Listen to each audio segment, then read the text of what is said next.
முக்கிய செய்திகள். தமிழ்நாடு வேளாண் பல்கலைக்கழகத்தின் பொதுப்பிரிவு மற்றும் 7.5% இடஒதுக்கீட்டிற்கான இணையவழி கலந்தாய்வு நாளையுடன் நிறைவுபெற உள்ளதாக தெரிவிக்கப்பட்டுள்ளது.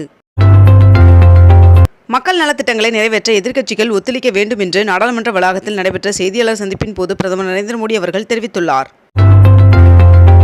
18வது மக்களவையின் முதல் கூட்டத்தில் இன்று மக்களவையின் இடைக்கால சபாநாயகராக பாஜகவை சேர்ந்த பர்த்ருஹரி மக்தாப் அவர்கள் நியமிக்கப்பட்டுள்ளார். தமிழகத்தில் வருகின்ற ஜூலை மாதத்தில் மேற்கண்ட இந்த 7 நாட்களுக்கு வங்கிகள் செயல்படாது என்று அறிவிக்கப்பட்டுள்ளது. T20 உலகக்கோப்பை கிரிக்கெட் தொடரில் இன்று நடைபெறக்கூடிய ஆட்டத்தில் இந்தியா ஆஸ்திரேலியா அணிகள் மோதுகின்றன. நடப்பு நிதியாண்டில் நாடு முழுவதும் 400 கிளைகளை திறக்க பாரத ஸ்டேட் வங்கி திட்டமிட்டுள்ளதாக தகவல் வெளியாகியுள்ளது. சென்னை மாநகராட்சிக்குட்பட்ட அம்மா உணவகத்தில் பணியாற்றும் தினக்கூலி பணியாளர்களுக்கு ஊதியத்தை உயர்த்தி சென்னை மாநகராட்சி கூட்டத்தில் தீர்மானம் நிறைவேற்றப்பட்டுள்ளது. முதல்வரின் கிராம சாலை திட்டத்தின் கீழ் 10,000 கிலோமீட்டர் ஊரக சாலைகள் அமைக்க 4,000 கோடி ரூபாய் ஒதுக்கீடு செய்யப்பட உள்ளதாக முதலமைச்சர் மு.க. ஸ்டாலின் அவர்கள் தெரிவித்துள்ளார்.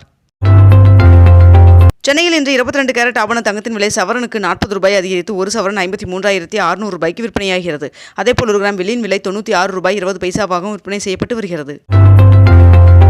அரசு கேபிள் தொலைக்காட்சிக்கு 2 மாதங்களில் HD பாக்ஸ்கள் வாங்கி தரப்படும் என்று தகவல் தொழில்நுட்பத்துறை அமைச்சர் PTR பழனிவேல் தியாகராஜன் அவர்கள் தகவல் தெரிவித்துள்ளார்.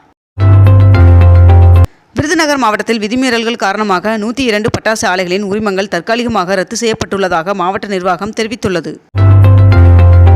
ஊரகப் பகுதிகளில் மழைநீரை சேகரித்து வேளாண் பணிகளை மேம்படுத்தவும் நிலத்தடி நீர் மட்டத்தை உயர்த்தவும் 5000 புதிய சிறு குளங்கள் 250 கோடியில் அமைக்கப்படும் என்று அமைச்சர் பெரியசாமி அவர்கள் தகவல் தெரிவித்துள்ளார்.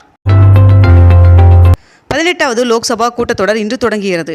தமிழக எம்பிக்கள் 39 பேர் ஜூன் 25ஆம் தேதியாகி நாளை பதவியேற்றுக் கொள்ள உள்ளதாகவும் தகவல் வெளியாகியுள்ளது.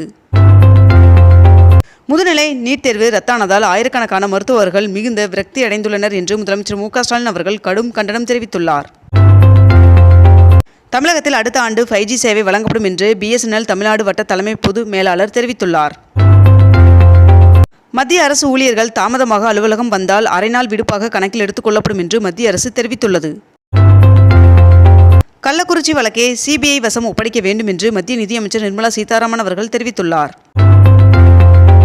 பராமரிப்பு பணியின் காரணமாக இன்று கரூர் வரை மட்டுமே சேலம் மயிலாடுதுறை இடையிலான ரயில் இயக்கப்படும் என்று ரயில்வே நிர்வாகம் அறிவித்துள்ளது. திண்டிவனம் கோவிந்தசாமி அரசு கலைக் கல்லூரியில் இன்று மாணவர் சேர்க்கைக்கான கலந்தாய்வு நடைபெற உள்ளது.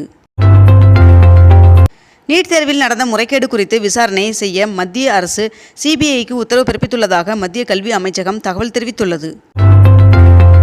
10ஆம் வகுப்பு துணைத் தேர்விற்கான ஹால் டிக்கெட் இன்று வெளியிடப்பட உள்ளதாக பள்ளி கல்வித்துறை அறிவித்துள்ளது. தமிழகத்தில் இன்று கோவை, திருப்பூர், தேனி, திண்டுக்கல் மற்றும் நீலகிரி ஆகிய மாவட்டங்களில் ஒரு சில இடங்களில் கனமழை பெய்ய வாய்ப்புள்ளதாக வானிலை மையம் தெரிவித்துள்ளது. விக்கிரவாண்டி இடைத்தேர்தலில் போட்டியிட வழங்கப்பட்டுள்ள வேட்புமனு மீதான பரிசீலனை இன்று நடைபெற உள்ளதாக தெரிவிக்கப்பட்டுள்ளது. தமிழக வெற்றிக் கழகம் சார்பில் நடத்தப்படும் 2ஆம் ஆண்டு கல்வி விருது விழாவிற்கு பாஸ் வழங்கும் பணி தொடங்கப்பட்டுள்ளது. டெல்லி முதலமைச்சர் அரவிந்த் கெஜ்ரிவால் ஜாமீன் மனுவை டெல்லி உயர்நீதிமன்றம் நிறுத்தி வைத்ததற்கு எதிராக உச்சநீதிமன்றத்தில் மேல்முறையீடு செய்துள்ளார். கள்ளக்குறிச்சியில் கள்ளச்சாராயம் குடித்து மருத்துவமனையில் சிகிச்சை பெற்று வருபவர்களை மக்கள் நீதி மய்ய கட்சியின் தலைவர் கமலஹாசன் அவர்கள் நேரில் சந்தித்து ஆறுதல் கூறினார். தனது அரசியல் வாரிசாக மீண்டும் தனது மருமகன் ஆகாஷ் ஆனந்த் அவர்களை பகுஜன் சமாஜ் கட்சி தலைவர் மாயாவதி அவர்கள் அறிவித்துள்ளார். இத்துடன் இன்றைய தலைப்புச் செய்திகள் நிறைவடைகின்றன. மேலும் இதுபோன்ற அண்மை தகவல்களை உடனுக்குடன் தெரிந்து கொள்ள நமது அக்னிபூ சேனலை சப்ஸ்கிரைப் செய்து கொண்டு தொடர்ந்து இணைந்திருங்கள். நன்றி, வணக்கம்.